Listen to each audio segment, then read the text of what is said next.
तो friends, welcome to BSc गुरुजी। प्रश्नावली 8.4 करने से पहले हम त्रिकोणमितीय सर्वसमीकाओं का अध्ययन कर लेते हैं। पृष्ठ संख्या 210 के ऊपर दिया है त्रिकोणमितीय सर्वसमीकाएं।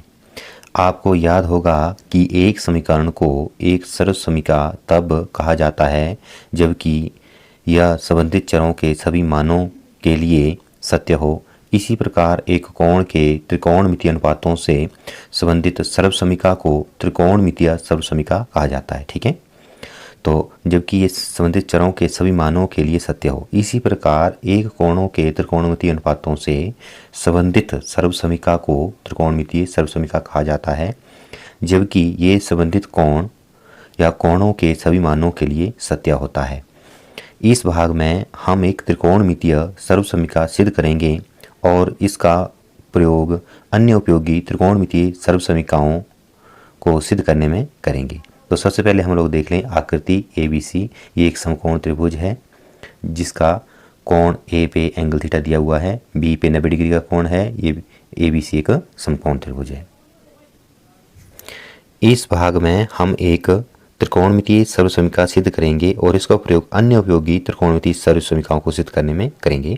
त्रिभुज ABC, ये ABC हमारे पास त्रिभुज है जो B पर समकोण है। देखिए आकृति 8.22 से हमें प्राप्त होता है AB की घात 2 जमा BC की घात 2 बराबर AC की घात 2। मतलब पाइथागोरस प्रमेय से कर्ण का वर्ग बराबर आधार का वर्ग प्लस लंब का वर्ग के बराबर होता है। ठीक है, तो इस फार्मूले का हमने यहाँ पे इस्तेमाल कर लिया कि प्रत्येक पद को AC से भाग देने पर हमें प्राप्त होता है। देखो ये जो फार्मूला हमारे पास है पाइथागोरस प्रमेय से जो हमारे पास आया, इसको यदि हम लोग पूरे को AC के वर्ग से भाग दें, ठीक है, left hand side right hand side दोनों दे रहे हैं तो कोई फर्क नहीं पड़ने वाला नहीं है। तो AB की घात 2 बटा AC की घात 2, BC की घात 2 बटा AC की घात 2, AC की घात 2 बटा AC की घात 2। तो AC के साथ AC कट जाए तो एक आ जाएगा। AB बटा AC होता है cos of the angle A और BC बटा AC आएगा sine of the angle A। तो हमारे पास फार्मूला क्या बन जाएगा,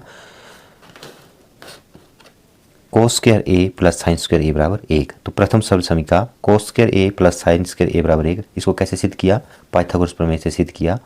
दोनों तरफ AC से मतलब कर्ण से डिवाइड किया तो ये हमारे पास ये पहली सर्वसमीका आ गई। ठीक है, यह A के लिए जहाँ 0 से बड़ा है बराबर A से बड़ा है बराबर 90 डिग्री सत्य होता है। यह एक त्रिकोणमितीय सर्वसमीका है। अब आइए अब हम समीकरण एक जो हमारे पास ऊपर दिया हुआ है AB की घात 2 से भाग दें। ऐसा करने पर हमें प्राप्त होता है जो था कर्ण का वर्ग बराबर आधार का वर्ग जमा लंब का वर्ग। पूरे को हमने पहले AC से डिवाइड किया, AC के वर्ग से डिवाइड किया, अब AB के वर्ग से डिवाइड करने जा रहे हैं। जब AB के वर्ग से डिवाइड किया तो B बटा AB ये एक आ जाएगा, BC बटा AB ये आ जाएगा हमारे पास tan ऑफ एंगल, ठीक है, और AC बटा AB आ जाएगा सेकेंड एंगल थीटा, ठीक है, या second of the angle A। तो एकदम tan स्क्वायर A किसके बराबर आ गया, सेकेंड स्क्वायर A के बराबर आ गया। ठीक है, अगर इस बात के बारे में हमारे दिमाग में कन्फ्यूजन है तो एक बात ध्यान रखें, AB से AB कट गया, यहाँ तो एक आ गया, लेकिन BC क्या है, BC हमारे पास लंब, तो लंब बटा आधार, क्या लंब बटा आधार होता है हमारे पास tan ऑफ द थीटा, ठीक है, लाल बटा कक्का से, और AC बटा AB, AC है हमारे पास कर्ण और AB है हमारे पास आधार, तो कर्ण बटा आधार होता है हमारे पास second of the angle theta. उससे ये इसके मान निकले हमारे पास, है ना। अब तीसरे फार्मूले की ओर चलते हैं। क्या ये समीकरण A बराबर 0 डिग्री के लिए सत्य है? हाँ, यह सत्य है। क्या ये A बराबर 90 डिग्री के लिए भी सत्य है? A बराबर 90 डिग्री के लिए tan A और सेकेंड A परिभाषित नहीं है, अतः 3 ऐसे सभी A के लिए सत्य होता है जहाँ 0 से बड़ा A कोण है और उससे बड़ा 90 डिग्री है।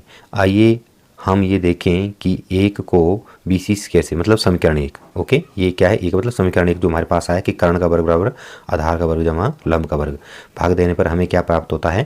पहले हमने डिवाइड किया AC से पूरे को, फिर AB से, अब BC से डिवाइड करने जा रहे हैं। जब BC से डिवाइड किया तो यहाँ पे हमारे पास BC बटा BC कट गया तो एक आ गया। AB क्या है हमारे पास, यहाँ पे AB है आधार और BC है हमारे पास लंब, तो आधार बटा लंब होता है cot of the angle theta, और AC क्या है हमारे पास कर्ण और BC क्या है हमारे पास आधार, तो कर्ण बटे आधार होता है cosecant of the angle theta. तो ये तीसरी सर्वसमीका हमारे पास आ गई। ध्यान दीजिए कि A बराबर 0 के लिए कोसेकेंट A और कोट A परिभाषित नहीं है, अतः ऐसे A सभी A के लिए 4 सत्य होता है जहाँ 0 से बड़ा है ए, ये समीकरण 4 हमारे पास, ठीक है। 0 से बड़ा है ए से बड़ा बराबर है 90 डिग्री। इन सर्व समीकरणों का प्रयोग करके हम प्रत्येक त्रिकोणमितीय अनुपात को अन्य त्रिकोणमितीय अनुपातों के पदों में व्यक्त कर सकते हैं। अर्थात यदि कोई एक अनुपात ज्ञात हो तो हम अन्य त्रिकोणमितीय अनुपातों के मान भी ज्ञात कर सकते हैं।